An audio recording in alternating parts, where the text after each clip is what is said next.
Bonjour à tous et à toutes, ici Christine Levicky. Pour ceux parmi vous qui me suivent depuis quelque temps, vous savez qu'en général, j'aime bien faire des vidéos sur entreprendre sa vie, atteindre ses objectifs, arrêter de râler.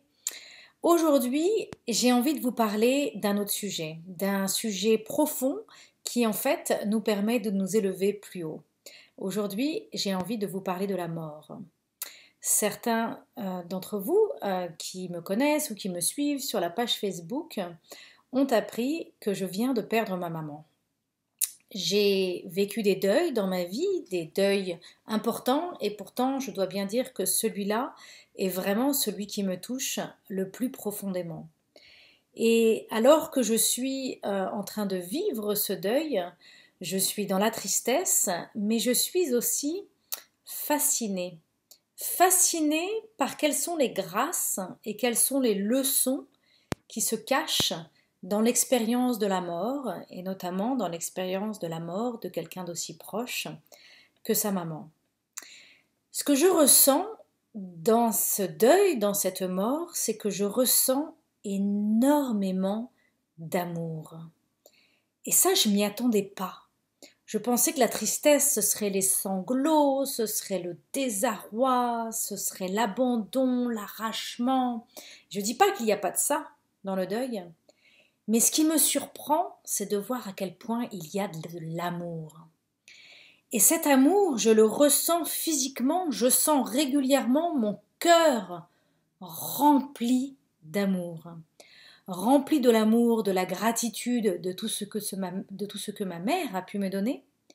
Mon cœur est rempli de tout l'amour de ce que je veux, tout cet amour que je veux transmettre et donner à ma maman alors qu'elle est dans cette nouvelle phase pour elle. Et puis il y a aussi tout l'amour que je ressens de la famille, de l'entourage, de ma fratrie, de mon papa. Je me souviens pendant la cérémonie, la célébration de vie de maman, c'était très très intense. Et à un moment donné, je me suis tournée vers ma fille et je lui ai dit « Tu le sens l'amour là? Tu le sens ?» Et en fait, à ce moment-là, on a toutes les deux pu sentir, ressentir ce bain infini, immense, délicieux d'amour. Et donc, depuis quelques jours, depuis quelques semaines, je m'interroge sur comment ressentir plus d'amour, comment garder cet amour vivant. Ma maman est morte, mais comment garder cet amour immense, infini, vivant? Et donc, c'est de ça dont j'ai envie de vous parler aujourd'hui. J'ai marqué que le meilleur moyen d'abord de vivre plus d'amour et d'honorer cet amour dans ma vie et donc dans votre vie, c'est d'apprendre à m'aimer moi-même. Apprendre à vous aimer vous-même. Je crois que vous remarquez à quel point le premier saboteur d'amour dans votre vie, c'est vous. Je ne sais pas si vous entendez la manière dont vous vous parlez, la manière dont vous vous jugez, la manière dont vous vous estimez, la manière dont vous vous limitez. Le premier saboteur d'amour dans votre vie, c'est vous. Et donc aujourd'hui, je voudrais vous inviter à réfléchir à cette idée de développer une nouvelle conversation avec vous-même. Et avant d'aller chercher cet amour, on est tous assoiffés d'amour, avant d'aller chercher cet amour chez les autres, dans les autres, avant de chercher à donner de l'amour aux autres ou à recevoir de l'amour des autres, de d'abord prendre le temps de vivre plus d'amour, moi avec moi-même, de vivre plus d'amour, vous avec vous-même. Quelle est la conversation que vous avez envie de développer avec vous-même? Comment est-ce que vous pourriez créer un meilleur rapport de vous avec vous? Ensuite, la deuxième zone dans laquelle je vois une opportunité d'avoir plus d'amour, c'est de se dire comment est-ce que je peux avoir plus d'amour pour ma vie? Comment est-ce que je peux plus honorer ma vie? Parce que justement, un jour, je vais mourir. Un jour, je vais mourir, je ne sais pas quand. Et donc, comment est-ce que je peux être encore plus vivante dans cette vie? Et là, ça vient vraiment toucher au message que je porte dans mon livre Wake Up, qui est de comment arrêter de vivre sa vie à moitié endormie. Je ne sais pas si vous remarquez à quel point on est embringué dans la spirale du quotidien, à passer nos journées, à chercher à faire tout ce qu'on attend de nous, à gérer tout ce qui vient à nous et surtout à chercher à être conforme à ce qu'on pense que les autres attendent de nous.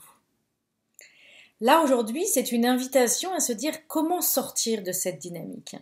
Comment sortir de cette dynamique où j'ai l'impression d'être comme un hamster qui court, qui court après ma vie, mais qui en fait ne va nulle part. Et comment au contraire se poser la question de qu'est-ce que j'ai envie de vivre dans cette vie? Qu'est-ce que j'ai envie qu'il m'arrive dans cette vie? Je ne sais pas si vous avez remarqué, mais vous avez un pouvoir d'influencer votre vie qui est bien plus grand que vous l'imaginez. Et là, c'est pour ça que le livre J'arrête de râler, qui est juste là d'ailleurs, vous ne le voyez pas, c'est là que le livre J'arrête de râler est très intéressant parce qu'une des premières choses qui nous amène à passer à côté de notre vie, c'est qu'en fait, on est enfermé dans l'habitude de résister ce qui nous arrive. Résister le bazar dans la maison, résister les emails, résister les bouchons, résister tous ces moments où les autres ne font pas ce qu'on attend d'eux, ne sont pas à la hauteur de nos attentes. Et là, cette idée d'avoir plus d'amour pour notre vie, c'est d'apprendre à sortir de nos mécanismes qui nous maintiennent dans une posture de victime et qui nous maintiennent à moitié endormis dans notre vie. Et au contraire, de se poser la question de et si vraiment j'étais plus intéressée par les possibles que par les obstacles?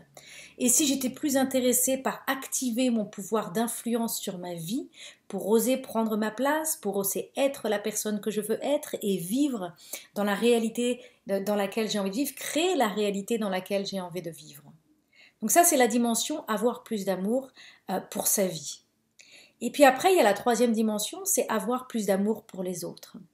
Et là, l'idée, c'est d'apprendre à se lever le matin et de se dire, qu'est-ce que je peux faire pour servir? Qu'est-ce que je peux faire aujourd'hui?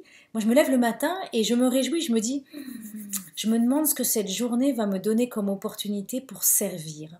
Ça peut être servir ma famille, ça peut être servir mes clients, ça peut être servir mon voisinage.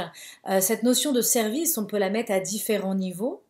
À travers tout ce que je fais dans mes heures éveillées, j'essaye, tant que possible, évidemment pas tout le temps, mais j'essaye d'être dans cette posture de me mettre au service des autres.